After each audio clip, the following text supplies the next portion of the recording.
बिस्मिल्लाहिर्रहमानिर्रहीम। अस्सलाम वालेकुम व्यूवर्स, ग्रीन कैरी चैनल में खुश आमदीद। और मैं हूं आपका दोस्त राना। दोस्तों, चंद दिन पहले मैंने फ्रंट गार्डन की वीडियो आप लोगों के साथ शेयर की थी। आप लोगों ने उसको बहुत पसंद किया। आज देखें, कुछ ही वीक्स के बाद कितना प्यारा गार्डन है। सख्त गर्मी का मौसम है, फिर भी पौधे कितने हरे भरे और ग्रीन हैं।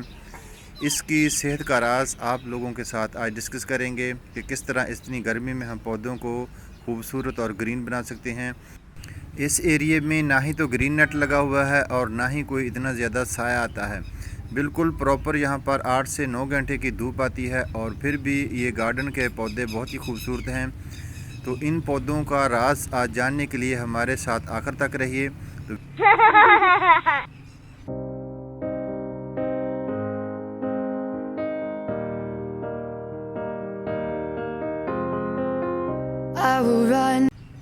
Hello guys, welcome back to my channel.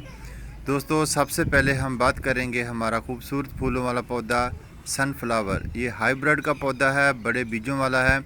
इसके बीजों को खाया भी जा सकता है, इसके बीजों का तेल भी निकाला जा सकता है। कुकिंग के लिए बहुत ही फ़ायदेमंद है।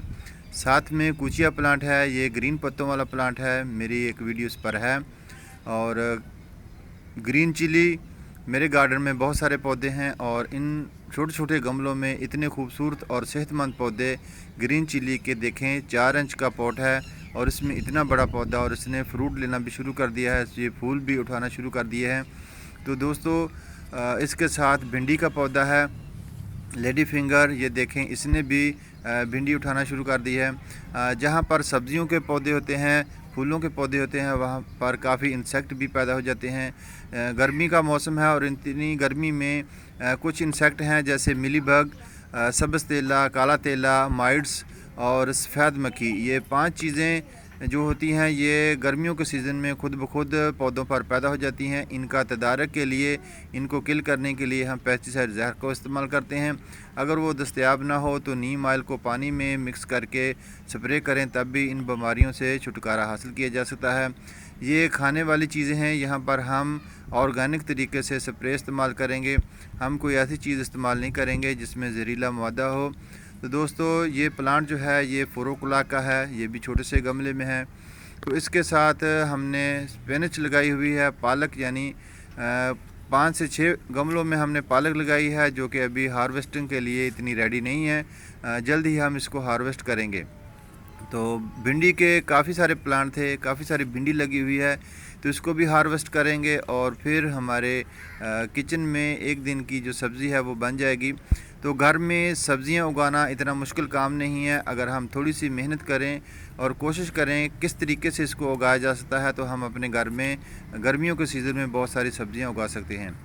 दोस्तों, बहुत सारे लोगों ने काटन प्लांट नहीं देखा होगा, तो ये देखें काटन प्लांट, जिससे कपड़े वगैरह, धागा वगैरह बनता है। तो इस पर 2 जो हैं वो टींडे लगे हुए हैं फ्रूट के। इनसे काटन जब खिलेगी तो आप लोगों को दिखाएंगे कि काटन किस तरह खिलती है। इसके साथ साए में रखा हुआ हमारा कैक्टस का एक पॉट, इसमें काफ़ी सारे कैक्टस जो हैं वो लगे हुए हैं। दोस्तों, ये देखें अरबी का पौधा, अरबी भी मैंने लगाई थी और माशाल्लाह ये भी ग्रो स्टार्ट कर चुकी है। ये गर्मियों के सीज़न में उगने वाले पौधे हैं और इन पौधों को छोटी छोटी क्यारियों में, छोटे छोटे गमलों में आसानी से उगाया जा सकता है।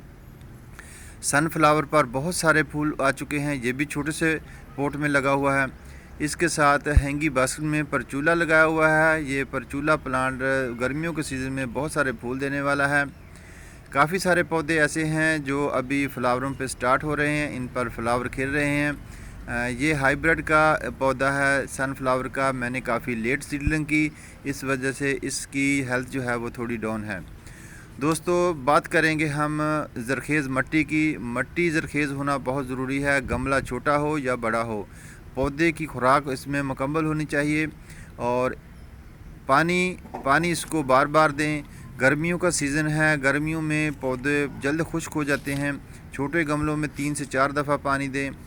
इसके साथ दोस्तों, इतनी गर्मी में देखें, मैंने एक कलम लगाई थी, इस कलम को लगाए हुए 20 से 22 दिन हो गए।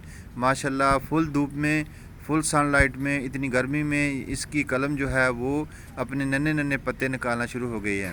तो ये एक अच्छे गार्डन के लिए बहुत सारी टिप्स होती हैं जिनको मद्देनज़र रख के हम अपने गार्डन को अच्छा बना सकते हैं। तो दोस्तों ये है हाइबिस्कस, इसने भी पहला बर्ड उठा लिया है। मुझे लगता है कि ये रेड फ्लावर खिलेगा और बहुत ही खूबसूरत फ्लावर है। इस प्लांट के बारे में मुकम्मल जानकारी हासिल करने के लिए आप मेरी वीडियो को देख सकते हैं। ये वीडियो पहले ही मैंने एक अपलोड की हुई है। दोस्तों ये 18% प्लांट जो है डेड लेवल पर पहुंच चुका था। तो जनवरी में मैंने इसको रिपोर्ट किया और इसके में जो फर्टिलाइज़र यूज़ किया उस हिसाब से माशाल्लाह ये बहुत अच्छी ग्रो कर चुका है। इसके साथ दोस्तों ये देखें कैक्टस सैकुलेंट प्लांट, इसकी भी मैंने छोटी छोटी कलमें लगाई थी। सायेदार जगह में ये बहुत ही अच्छा हो रहा है।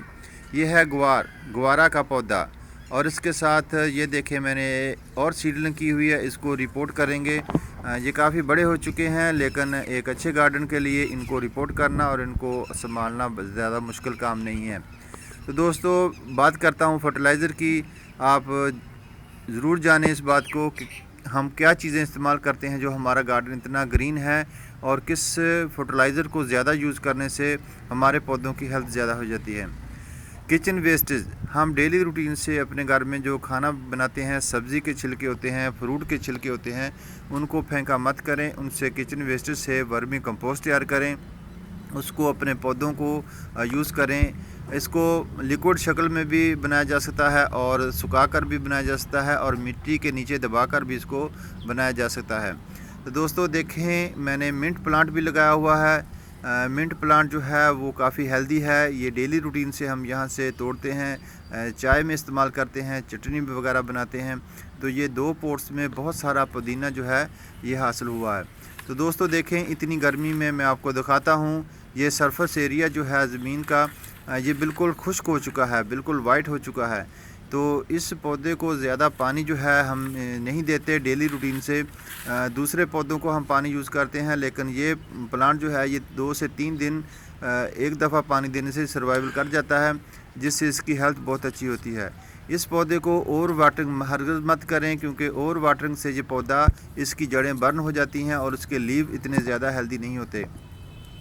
तो ये भी हाइब्रिड हाइबिस्कस का एक प्लांट है मेरे पास, वेरीगेटेड। तो इसकी वीडियो भी मेरे पास मेरे चैनल पर आप देख सकते हैं, ग्रीन कैरी में सर्च करें और देखें। ये भी तकरीबन 70 से 80% डेड लेवल पर पहुंचा हुआ पौधा था। तो इसके जब मैंने रिपोर्ट किया तो इसके मट्टी में मैंने DAP के चंद दाने शामिल किए, उसके साथ सल्फ़र यूज़ किया। मेरे गार्डन में खूबसूरती का राज सल्फ़र है। मैं हमेशा अपने गार्डन में सल्फ़र का यूज़ करता हूँ और 15 से 20 दिन में एक दफ़ा लिक्विड शक्ल में इसको स्प्रे भी करता हूँ और इसका लिक्विड अपने तमाम पौधों को पानी में मिक्स करके देता हूँ। इससे ज़मीन में मिट्टी में जो भी फंगस वगैरह होता है वो किल हो जाता है और मिट्टी ठंडी रहती है, जड़ों को अच्छी तरीके से खुराक मुहैया होती है। सख्त मिट्टी फूल जाती है, नरम और भुरभुरी हो जाती है, जिससे प्लांट बहुत ही ज़बरदस्त हो जाते हैं। मुसलसल 6 महीने या 1 साल गार्डन में मिट्टी रहे तो मिट्टी की ज़रखेज़ी कम होना शुरू हो जाती है, जिसमें हम वर्मी कंपोस्ट इसकी गुड़ाई करके शामिल कर सकते हैं, लिक्विड शक्ल में दे सकते हैं और इसको सल्फ़र का इस्तेमाल करके इसको बेस्ट बना सकते हैं। DAP ये खाद जो है ये पौधों की जड़ों में अच्छी ग़िज़ाइयत फराहम करती है लेकिन मिट्टी को सख्त करने वाली ये खाद है। तो इसको भुरभुरा करने के लिए सल्फ़र का यूज़ करें। देखें गार्डन का हर पौधा कितना खूबसूरत है।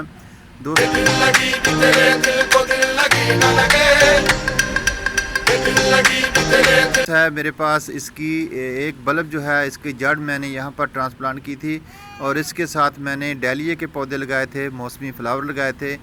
जैसे जैसे उनका मौसम ख़त्म होता गया वो डेड लेवल पर पहुँच गए और इसके साथ एस्पैरेगस की नई नई रूट्स निकलना शुरू हो गई और बहुत ही खूबसूरत सा पौधा बन गया। दोस्तों इसके साथ मेरे पास ये एक प्लांट है। मौसम सरमा में ये प्लांट बहुत ही खूबसूरत फूल देता है। विंटर सीज़न का ये बहुत अच्छा प्लांट है। अब इसकी ग्रोथ नहीं इतनी अच्छी हो रही लेकिन फिर भी इसको सर्वाइवल करने के लिए पौधों के साथ लगा कर रखें ताकि इसकी नमी ना खुश्क हो।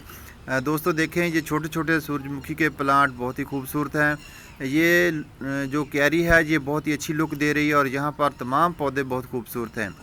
ये कुचिया का प्लांट देखें कितना बुशी है इस प्लांट के नीचे मैंने अपनी किचन वेस्टेज की वर्मी कंपोस्ट खूब डाली हुई है। मट्टी इसमें तकरीबन 30% है और 70% इसमें अपने घर का वर्मी कंपोस्ट है। तो माशाल्लाह पौधे बहुत ही खूबसूरत हैं और बहुत ही ग्रीन हैं। दोस्तों कैसी लगी आज की वीडियो, कमेंट्स बॉक्स में अपनी राय का इजहार ज़रूर करें। अगर कोई गार्डन के बारे में मालूमात आपको चाहिए तो कमेंट्स बॉक्स में ज़रूर बताया करें ताकि आपकी रहनुमाई हो सके। इंशाल्लाह फिर मिलेंगे एक अच्छी वीडियो के साथ। अल्लाह।